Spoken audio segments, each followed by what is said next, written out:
In our study of Sri Aurobindo's commentary on the Kena Upanishad, he has shown us the distinction between the gods in the Veda, in the Rig Veda in particular, and the gods in the Upanishads.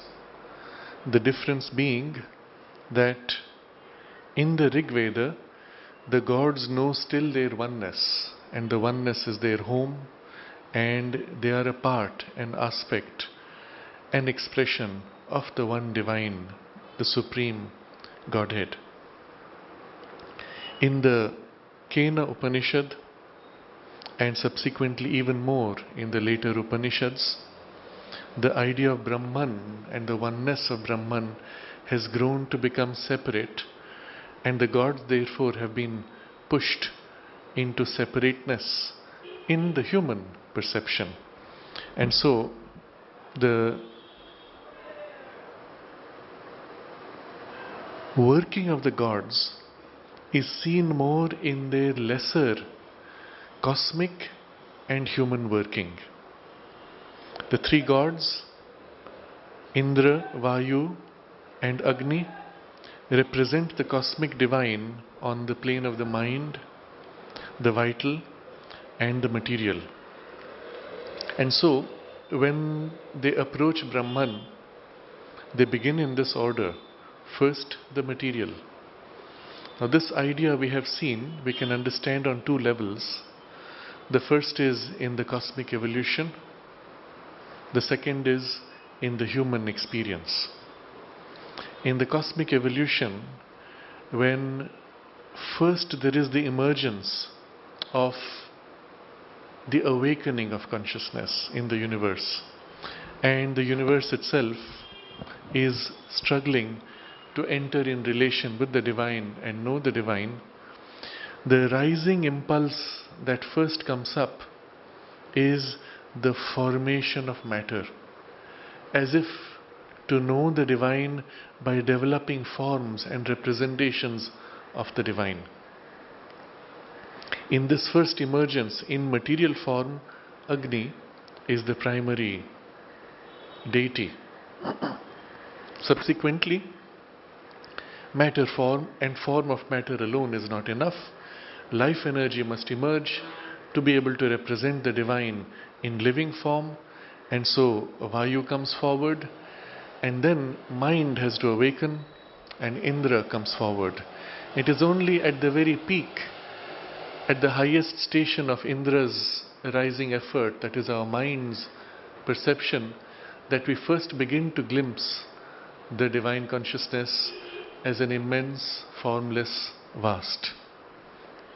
So this is the evolutionary process that we see in the cosmos and the three deities successively.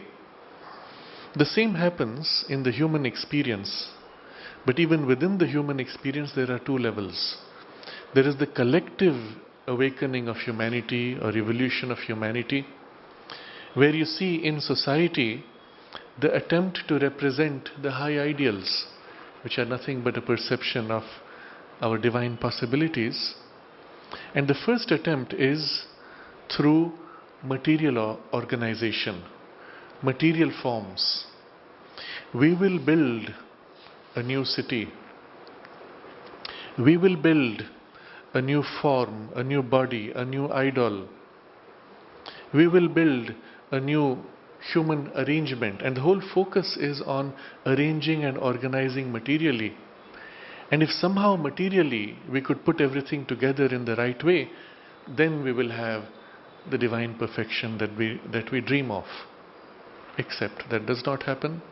And so we move from the material effort into the life energy. And there we impose an organization of dependencies between groups, of energetic hierarchies. We have the structure of administration, of government, of organization, and all of these are efforts now to compel what pure material arrangement could not do, but by the drive of a vital energy of power, of strength. and that eventually also is found to be insufficient. And upon that, therefore, the mind comes and says, I will arrange it rationally. It's not enough to have a hierarchy of power, it must be rational. It must be led by the mind which knows and understands. And so the mind reorganizes human society, which last stage is what we know as the modern society, characterized by the rational thinking mind organizing to make everything perfect. It is at this point that we have the scientific organization of human life, and science is the last one to promise, I will make divine, you don't need any greater divinity. Of course, that fails, and at that point there can be a turning beyond if the mind turns to a higher possibility, a subjective age leading to a spiritual age. So we see this in the human experience also in a three-step process in social and political and administrative and other developments. But in the human experience as an individual, also we experience this triple journey. When first we want to understand something new, our natural turn is to understand the form. You meet a new person and I'm observing carefully, what does he look like? Are you from such and such a place? Do you speak this language? And I'm trying to identify and place him in a cultural context through the form that I know. Obviously in relation to existing forms that I am familiar with. After that, a deeper entry begins. I feel the person's energy. Oh, you are calm. Oh, you are aggressive. Oh, you are active. Oh, you are able to harmonize things. You are able to bring things together. These are the capacities of your energy in execution. And then I will introduce the person saying, he is not only from such and such a place, but he is capable of doing all these things. But still, as you get to know the person deeper, you become aware of the deeper motives. What are their thoughts? What are their aspirations? What are their ideals? And only then can you truly say, I know this person in their deepest and truest, at least as far as the human experience is concerned. And at that point, you will introduce the person, not just from where he is or what he can do. This is a man who has committed himself to bringing about this change, fighting for truth, fighting for justice, working for world peace, whatever form it may take. But the ideal is so much greater, so much more true, but so much less tangible. And so we go from the tangible towards that which is less tangible, from the outside which we can hold and embrace as form through energy to the deeper thought and the motivation within. Not only when we seek to know others, but even when we seek to know ourselves. We begin with what we are. I am this body, this person with these limitations of these circumstances. As we grow to know ourselves more deeply, we discover the hidden springs of our energies and we realize, oh, I have so much more potential. But we go still deeper, we become conscious of our innate motives and drives, the true nature of our innate truth, the Swadharma, of which the Swabhava is a representation. The innate truth which compels our being to act in certain directions, of which our personality and form of personality is a representation. And so we begin the same way, starting from the surface, trying to go deeper and deeper. And at some point we say, but that is not all, there's something else. And that something else is no more felt in form, no more as energy, no more as thought, but something which obviously is empty of these three. And so the breakthrough must begin by a deeper effort. So this triple sequence we are seeing on these different levels: cosmic evolution, human social evolution, human individual development, And the result is, this text, although seeming to be so simple, so childish even as a story, almost repetitive, simplistic in its immediate appearance, is actually a profound symbol of what happens on all these levels. It captures the very essence of all evolutionary and developmental process. Not just as process, but as the powers which compel these evolutionary changes and the sequencing of these powers one after another. But to fully appreciate this, we must understand the gods as they were in their Vedic origin. All expressions of one single divine taking on different aspects, different poises. And then we see these three deities in sequence, nothing but one divine taking this aspect, then the other, rather highlighting this aspect, then the other, and all three are really within each other. So in Sri Aurobindo's commentary, he gives us this background so that we may appreciate it more deeply. The result is, we have to understand the story as far as Agni's journey is concerned, Agni's effort, then Vayu, then Indra. But then also in each of these, we must see the other two as they appear. So we will, of course, as we proceed, glimpse these other two functions, but later, having dwelt upon all three, we will review, and then you will see how deeply enmeshed the three are, to a degree that you can almost not separate anymore. Not only that, you will find how deeply these three are connected to the very first verse of the Kena, when the four questions were placed.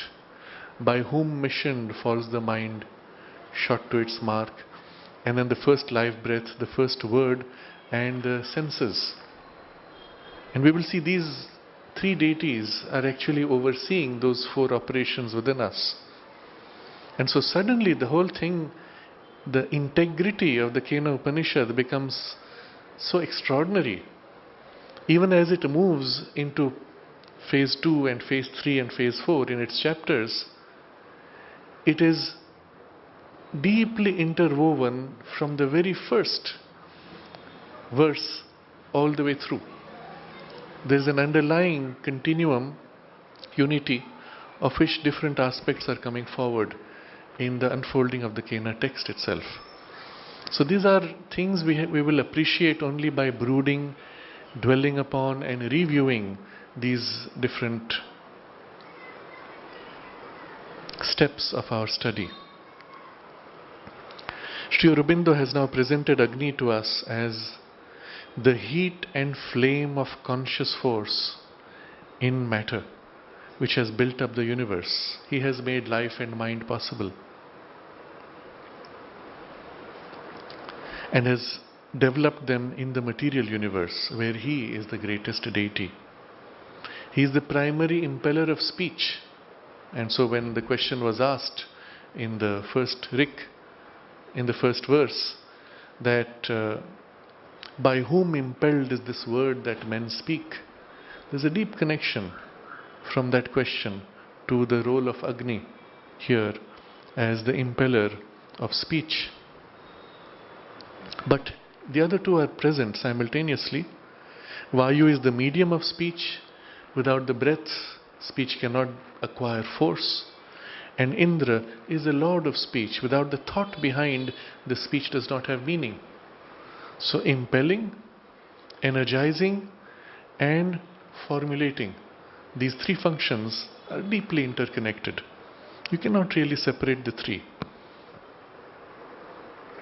The heat of conscious force in matter is Agni Jata Vedas, the knower of all births. Of all things born, of every cosmic phenomenon, he knows the law, the process, the limit, the relation. And so this we had read last time, but we will dwell upon it a little further to see what it is. We have seen last time the working of Agni in the emergence of form, as subatomic particles, atoms, molecules, even our own physical body, and everything material developed is the working of this secret divine will, pushing, nudging. First, as the heat intensifying, and as it is more and more revealed, the heat gives way to light. But the two are always two aspects of the same Agni. And since everything is developed in this way, Agni is the one who is compelling forms to emerge, even as he sustains the forms. Because remember, everything is unstable. So Agni develops the form, and as the form begins to break down, he takes up the same form and turns into another form, and another form, and another form, and brings them back into a repetitive cycle of repeating forms. And that's how he creates the appearance of stable, sustaining form. So in the initial emergence of form, there is the effort, but in the sustaining of the form also it is Agni. And finally, in the change process from one form to another, it is also Agni which is pushing. So he is playing all this triple role. The result is, he knows all this which has been built up in the universe. He knows the law which keeps it what it is, the law which makes it behave the way it does, because it is he who has built it up. He knows also the process. Now, if you take an object like the atom, you have the law which holds it together. It is much more static.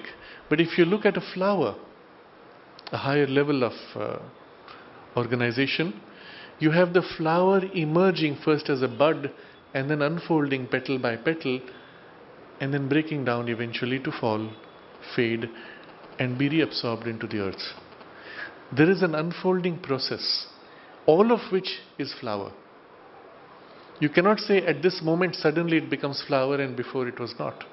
It is flower in the stage of bud. It is flower in unfolding. It is flower that is fully bloomed. It is flower that is fading. Always flower. And so there is a process of flower which makes for the totality of the flower experience. Even as in the human being, we have the process, the stages of our development. At each point something new emerges, something new unfolds, getting integrated until eventually we pass through all the stages, eventually to break down in the body. But all this is the human life.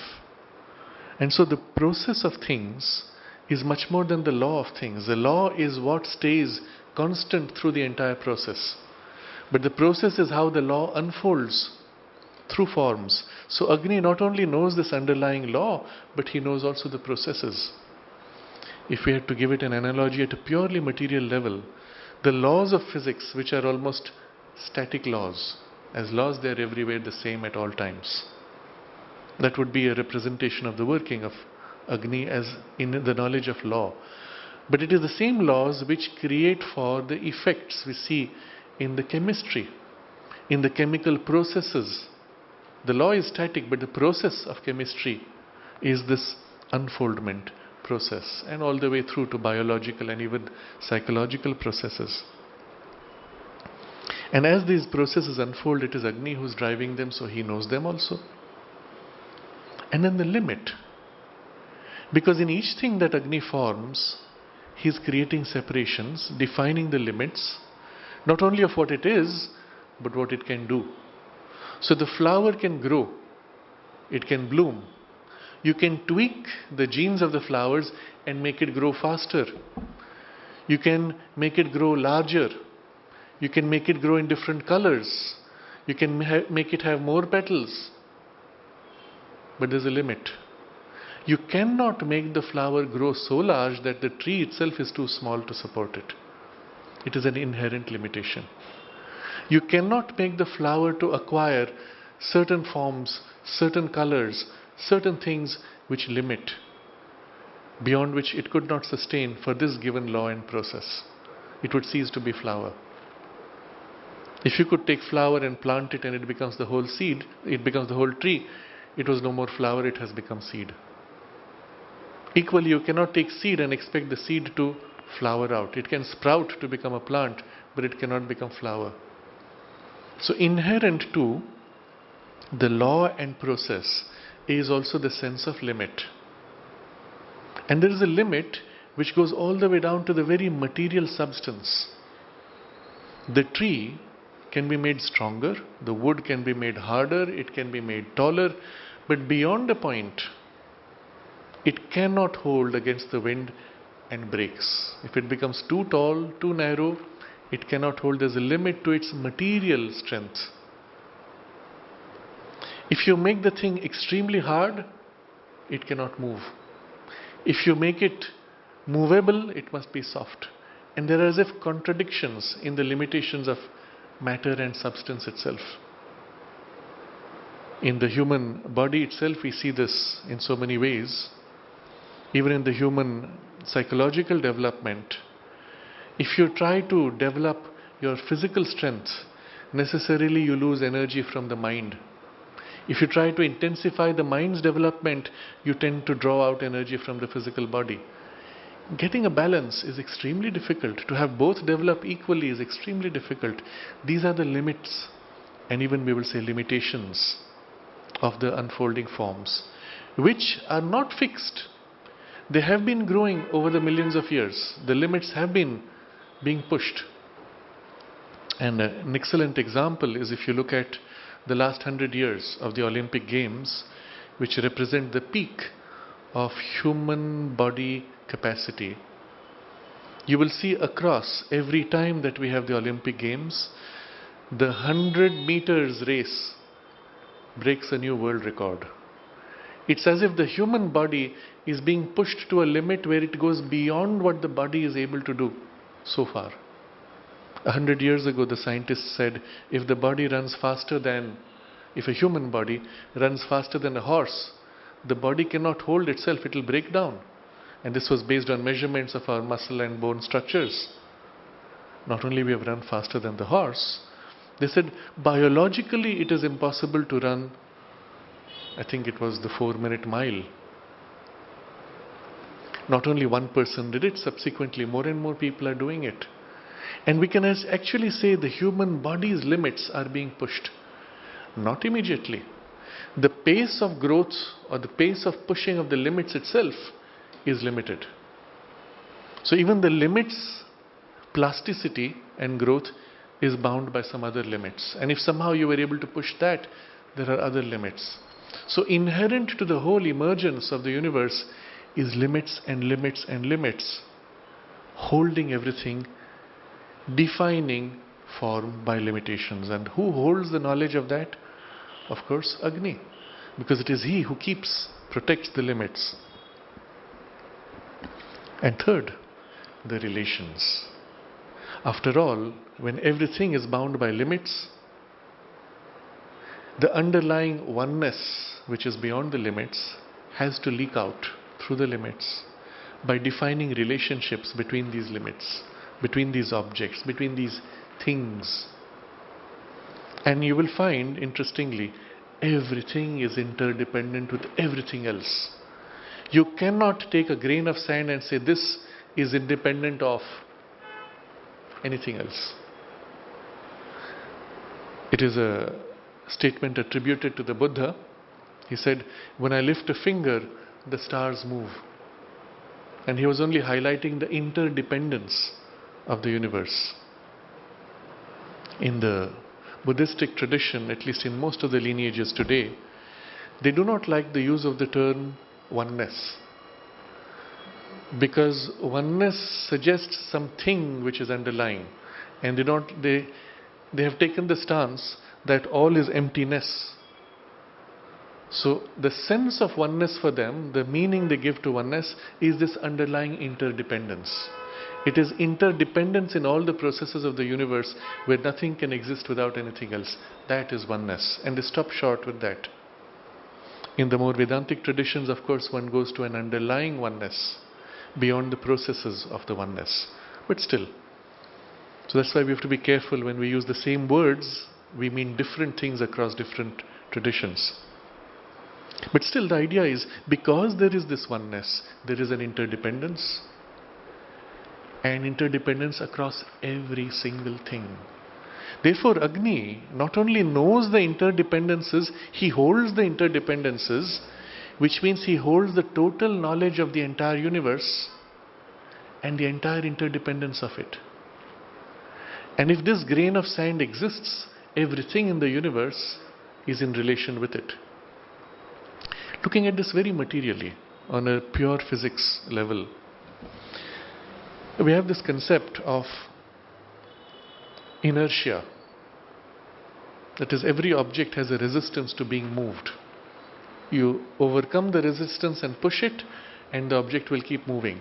It has a resistance to changing now, to stop. And this is the nature of inertia. We speak of it, we measure it, we calculate it, but we really don't know what it is. What makes for this resistance inherent in all matter? And there are many theories. No theory so far has really given an acceptable and complete explanation for this. If somehow we could overcome inertia, everything could become possible. We could in fact lift a very heavy stone with just a finger. But right now we're struggling with inertia. And one of the interesting observations of physics is that you can calculate the inertia of the object by calculating the total influence on this object by everything else in the universe. So this object is being pulled, of course, by the earth below, but also by all the stars around. And if you sum up everything, all the relations, and get the totality of it, that is the total inertia of this object. In other words, the inertia of an object is nothing but the sum total of the influence of the entire universe on this object. Interesting. And so it is for every single object. Even as this experiences the influence of all those objects, they experience the influence of this and all other objects. Now here's the interesting thing. Everything in the universe being under influence of this one grain of sand, if suddenly you made this grain of sand vanish, to cease to exist, what would happen? Every object in the universe would suddenly be pushed, disturbed in its balance. In other words, the entire universe would have to rearrange itself to come to some stability if that grain of sand were to vanish. Or rather, when this grain of sand is now formed by Agni, the entire universe is being rearranged to make place for it and to hold in right relation this grain of sand. When you begin to think like this, you realize the true work of Agni and the kind of knowledge that Agni holds.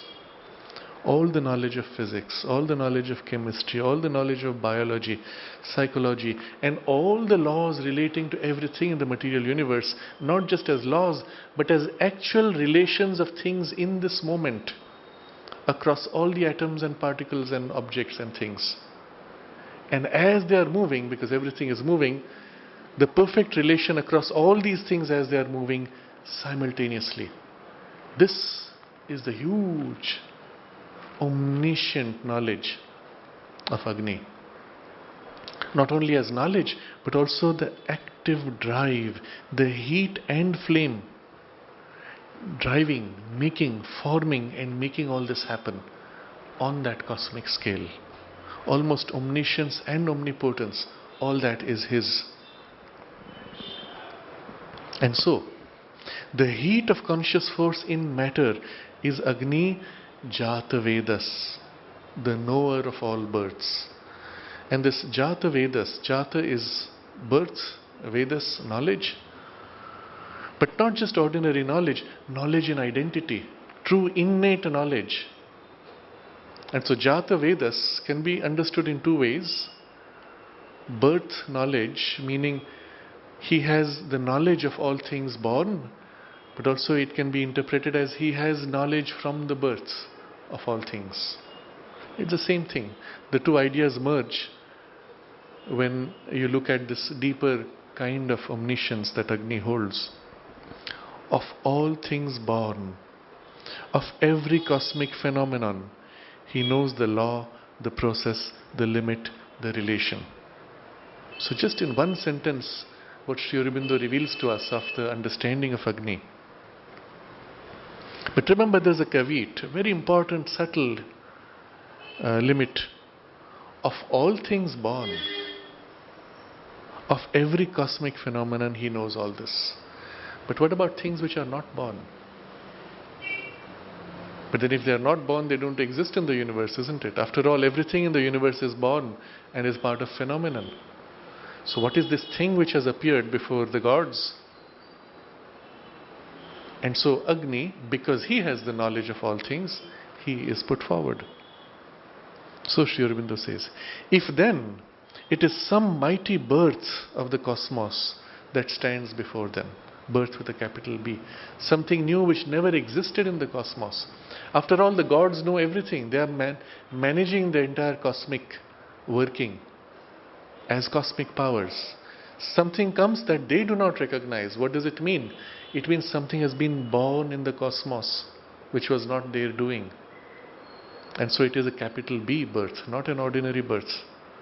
After all the things which are born in cosmos are only things emerging out of something else in order to become something else. And it's all part of the knowledge of Agni. So if then it is some mighty birth of the cosmos that stands before them, some new, indeterminate, developed in the cosmic struggle and process, perhaps in the churning, something has been just thrown up which so far has never been determined or cannot be determined. Who shall know him, determine his limits, strengths, potentialities, if not Agni Jata Vedas? So what is the knowledge Agni can bring? Know that thing itself, which is the law, determine its limits and strength and potentialities. What can it become? All that knowledge is his. And so he is sent forward by the gods. Now before we move on, I want to read something. Okay, we'll come to that later. Now in the text, the gods, they don't know what to do with this in front of this divine presence. We come to verse 3. They said to Agni, O thou that knowest all things born, learn of this thing. What may be this mighty daemon? And he said, so be it. What does it mean? Why does he have to say, so be it? Why doesn't he say, so I will do? You have to recognize the nature of the consciousness of the gods and Agni. They're not pieces, they're not separate, although that's the form in which the Upanishad is still seeing them as distinct powers. But underlying is a unity. And the movement of putting Agni forward is a collective, spontaneous, conscious effort of the totality of the gods. Even as in the human life, in a human psychology, something is placed before us as a puzzle, a problem, a challenge. Do we internally say, all right, now I must put forward my analytic ability and then I must have the memory follow and assist? No. It's one undifferentiated awareness which moves forward, projecting a certain aspect of itself, struggling, that doesn't work, it tries another aspect, struggling, that doesn't work, it tries another aspect. So it is not actually a conversation between pieces. It is internally, within the awareness, a decision is taken, my power of knowing all things, I push forward. And so this power, as it moves forward, what does it say? It doesn't say, yes, I will do what you want. So be it. So I am. So I become. So I do. Is the movement spontaneously of the power moving forward. And so the phrasing is very interesting and has the character of the experience deeply held in it. The Sanskrit word, so be it, tathe iti, tatha iti, thus be it. And so there is this movement. And how does the movement happen? You don't approach tentatively, your attention turns. If you want to know something, it's not that you put a little bit of your mind and a little bit of your mind and a little bit. You turn and bam, the whole thing hits. And so, how do you describe that? He rushed towards the eternal. That is verse 4. It's not casual, it's not step by step. Instantly, all of himself pours out. He rushed towards the eternal. And it said to him, "Who art thou?" "I am Agni," he said. "I am he that knows all things born." Verse 5. "Since such thou art, what is the force in thee? Even all this I could burn, all that is upon the earth." Now this whole description is capturing the interaction between our consciousness as it turns to know the divine, but also our power of knowledge, or the aspect of Agni and its power of knowledge. So this Sri Aurobindo comments on in the next paragraph. Full of confidence, he rushes towards the object of his search and is met by the challenge, "Who art thou? What is the force in thee?" Sri Aurobindo writes this, and Sri Aurobindo now answers, his name is Agni Jata Vedas, the power, capital P, that is at the basis of all births and process in the material universe, and embraces and knows their workings. And the force in him is this, that all that is thus born, he as the flame of time and death can devour. This is a very interesting aspect of Agni, which so far we have not met. We have known him as Jata Vedas, but now we are meeting him also as devourer, one who can burn. And so we need to understand this a little more. He as the flame of time and death, capital T and capital D. And the suggestion is Kala. Not just time as the minutes you count, but the compelling force that unfolds that we call time. And death, not just things dying, but D, capital, which is the power in things which breaks down and reforms.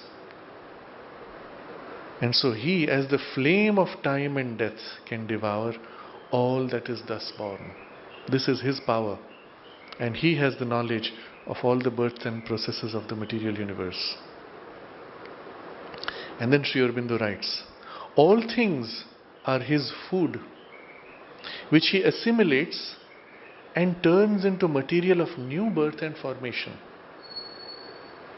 But this all-devourer cannot devour with all his force a fragile blade of grass, so long as it has behind it, the power of the eternal. So that was the next verse, where the eternal places a blade of grass and says, this burn, and Agni cannot burn.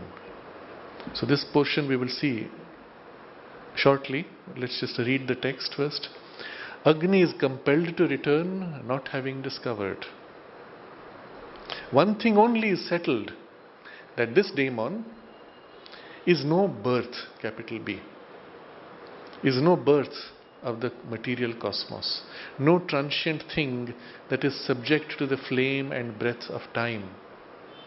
It is too great for Agni. So this divine presence which has appeared is now settled that it is not born of anything that is part of Agni's process and creation. Nothing which has emerged in time. All things which are formed in time, of course, have to die in time. And so this power of knowledge which comes with the power of knowing all things formed is unable to know this. It is too great for Agni. So see how Agni knew or does not know. By burning. The innate power of knowledge in Agni is to burn. But you see, the burning itself, Sri Aurobindo describes thus, that all things are his food which he assimilates and turns into material of new birth and formation. Now we can look at it on many levels. On a purely physical level, you see the force of Agni, what does it do? It pushes, it forms. Out of what? Out of material. Which material? The same material which it has created. And so he has to take material to form the new things.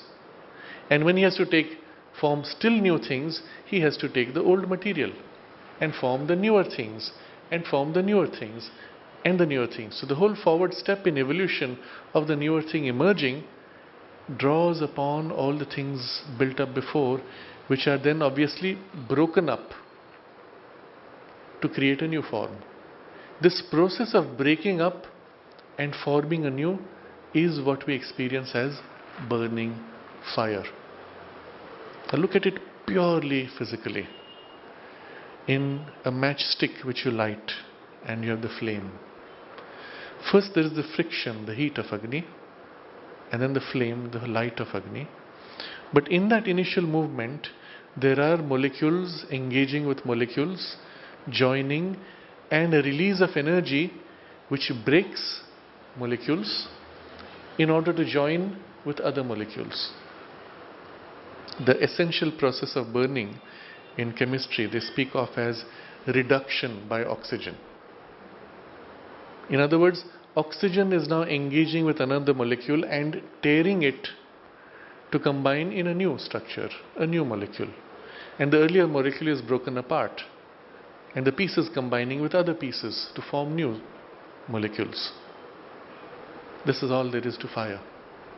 That process releases heat, which assists by agitation other molecules to combine and break up and rejoin and break up and rejoin in a kind of a chain reaction.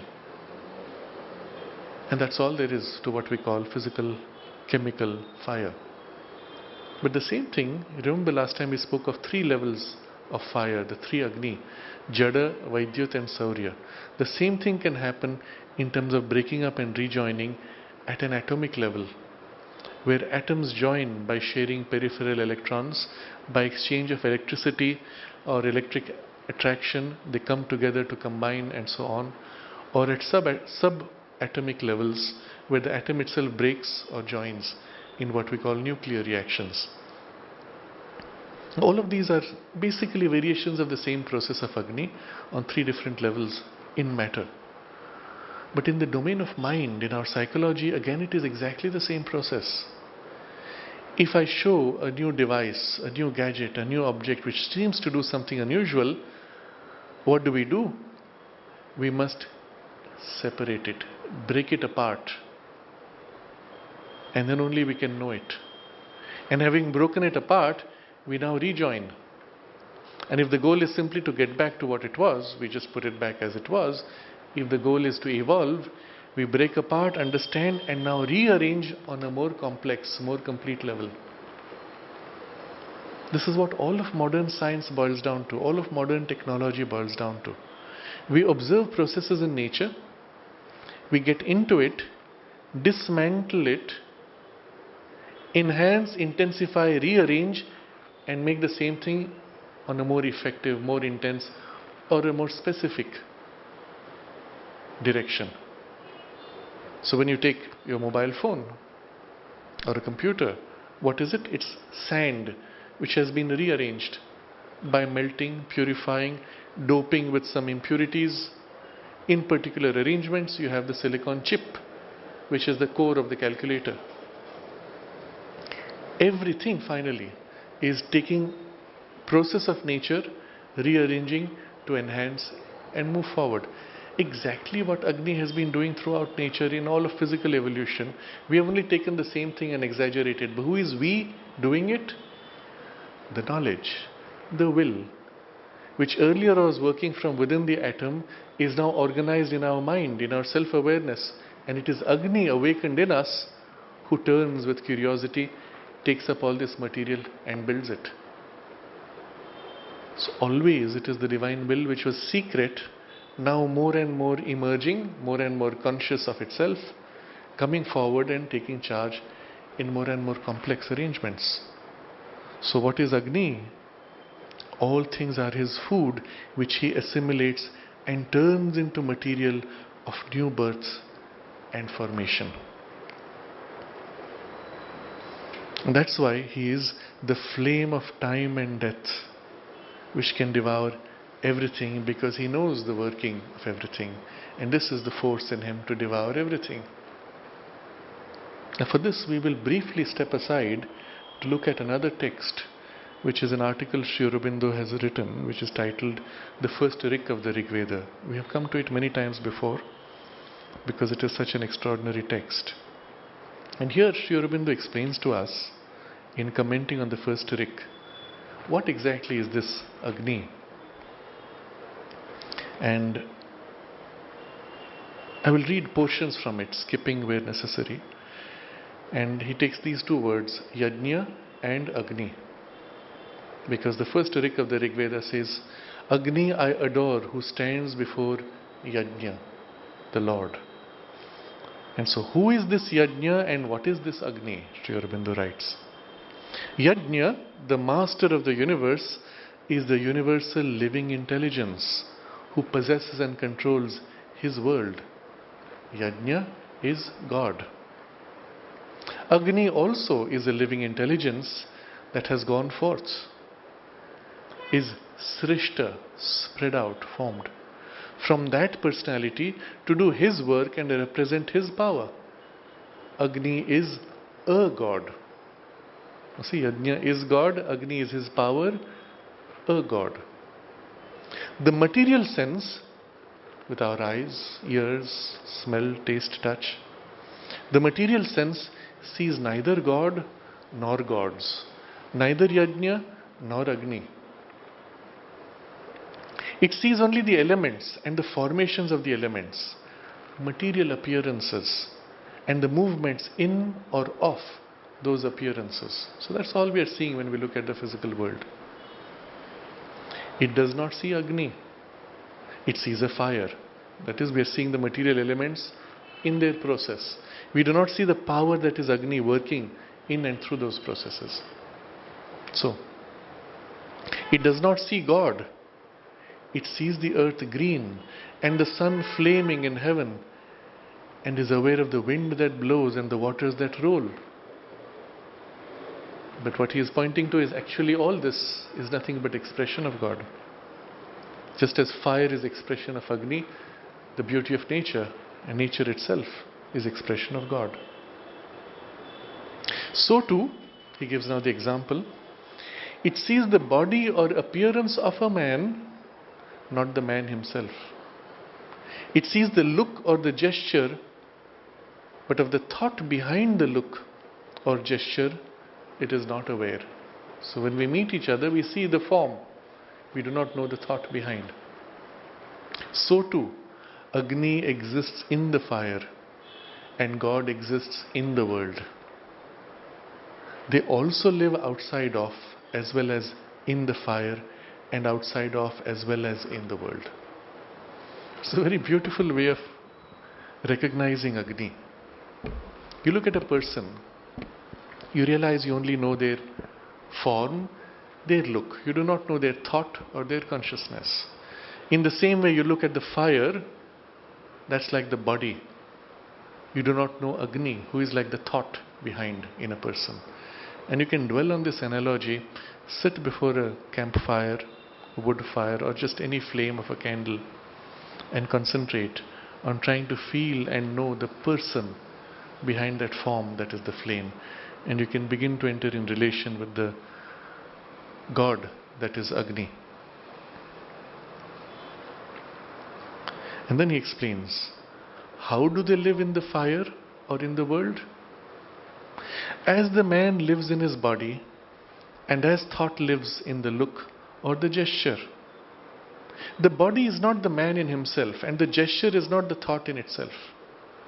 It is only the man in manifestation, or the thought in manifestation.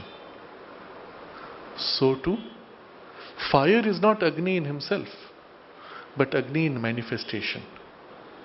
And the world is not God in himself, but God in manifestation. So this is the first relationship we can have with understanding Agni and also God.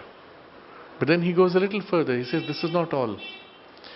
The man is not manifested only by his body, but also and much more perfectly by his work and action. Thought is not manifested only by look and gesture, but also and much more perfectly by action and speech. What do you do with it? That is expressing much more than the form in which it is held. So too, Agni is not manifested only by fire, but also and much more perfectly by all workings in the world, subtle as well as gross material, of the principle of heat and brilliance and force. So everywhere you see heat, brilliance and force, it is working of Agni. That's how you know Agni. When you dwell on the candle flame, don't think of the shape of the flame, but the heat, the brilliance and the force, that is Agni. And in everything that you see, these three, you know it is Agni. God is not manifested only by this material world, but also and much more perfectly by all movements and harmonies of the action of consciousness, supporting and informing material appearances. So this is, then he elaborates on these things, and about Agni he ends like this, and I will only read portions of it. Agni is a god. He is of the Devas, the shining ones, the master of light, the masters of light, the great cosmic gamesters, the lesser lords of the Leela, of which Yajna is the Maheshwara, our Almighty Lord. So that being the relationship, how does Agni play in the large game, Leela? He is fire and unbound, or binds himself only in play. He is inherently pure, and he is not touched nor soiled by the impurities on which he feeds. Now this we have to understand on several levels, not just physically where you see the fire burning, but also within us psychologically. When Agni is burning, you can put anything in it. The most impure, the most perverted, the most limited, the most dull and inconscient, and Agni will take it up, break it apart, purify it, and release the purer elements and forms, that new forms can emerge out of it. But throughout, the flame itself you will find is untarnished. Flame is flame. It still gives off heat and light. You can put any poison into it, it will break up the poison, but the flame itself is pure. Flame is never poison. So he is unbound. He plays and appears bound when he plays, but he is always pure. He is inherently pure, and he is not touched nor soiled by the impurities on which he feeds. And you see, this is the truth also of our inner being, the flame within of the divine will. The divine will can act through all this material, and it is always pure. It can take up any part of our consciousness, any tendency, any turn, any substance even, and it is always pure, filling it and purifying. That's why the emergence of the psychic principle in us is the purifying influence. It cannot be made impure by anything. It purifies what it touches. So, he writes, he enjoys the play of good and evil and leads, raises, or forces the evil towards goodness. He burns in order to purify. He destroys in order to save. When the body of the sadhaka is burnt up with the heat of the tapas, it is Agni that is roaring and devouring and burning up in him the impurity and the obstructions. He is a dreadful, mighty, blissful, merciless and loving God. The kind and fierce helper of all who take refuge in his friendship. Knowledge was born to Agni with his birth, therefore he is called Jatavedas. It's a very interesting passage, very pithy, compact, and if you dwell upon it, the full sense of it, of the nature of Agni, you can begin to glimpse. Dreadful, mighty, blissful, merciless and loving. See, fire burns mercilessly. It does not say, "Oh, you piece of wood, I will have pity on you and not burn you." It takes up everything that you throw into it. And yet, it is with love that it is merciless. So we have a glimpse here of Agni, and now when Agni meets this demon, unknowable, the question which is asked is, "Who are you?" And Agni's answer, "I am Agni. I am he that knows all things born." And you can see how this is his, so to say, his definition, his innate character. Since such thou art, what is the force in thee? So the force of this knowledge, even all this I could burn, all that is upon the earth. Earth here represents the whole material domain. And so now we understand why this aspect of burning, why the force in him is the power to burn. All things are his food, which he assimilates and turns into material of new birth and formation. And so what does the eternal place before him? Exactly, he has to challenge the innate power of Agni. The eternal set before him a blade of grass. This burn. And he made towards it with all his speed, but he could not burn it. There he ceased and turned back. And then he speaks to the gods. Of course, it's not said like this. He comes back with his report.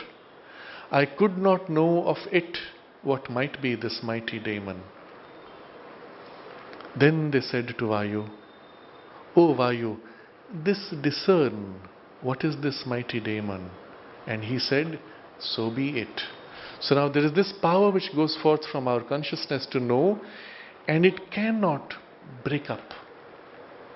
It cannot know in the only way that our material power of knowledge can work, by breaking up, separating into pieces, rejoining, rearranging, recognizing processes, relationships of different parts and components. Because that is not made up of parts and components. That is not bound by inherent law of things. That is not formed by a process of things. That is not bound within limits of things. And that is not in relation with things. So in the material world, everything is an inherent law, process, limits, and relations. That is beyond all these. And so it is non-material, not of material origin, not formed out of any material process, not therefore able to be engaged with by any material process or means. Our first attempt to know the divine, we have tried to grasp him in the form that we could create. But the moment we create a form, we find we have lost the divine. We try to bind him in form, we are unable to. At some point, this ability, this power in us to know by reducing things to forms, processes and limits and relationships, that power within us gives up. I cannot know the divine. And it turns back. And now a greater power has to emerge, which is not going to break up things, not burn, but reach out and embrace. By embracing the totality, it is able to grasp and know. That will be a greater power of cognition. The power of analytic knowledge gives way to a power of comprehensive knowledge. So in the domain of knowledge, these are the three, and Indra will be something still further. So we see as we read this, that the text resonates on so many levels, purely material, psychological, and when we read that part of Agni burning up the sadhaka in the tapas and the heat of tapas, we get also a glimpse of the spiritual. Even in the spiritual journey, when we seek out to know, there is this triple working, but on a different order altogether. So this is where we will pause our study for now and continue next Sunday. It is worth meditating on the sense of Agni, the power of Agni and the working of Agni within us and in the cosmos, and especially in our turn to the divine, where it takes the form of this flaming aspiration within us, which grows more and more intense, always pointing to. Knowing that the divine is there, it points towards the divine, but in itself is unable to complete that journey as long as it is limited to the domain of form and knows things which belong to the domain of form and limitations.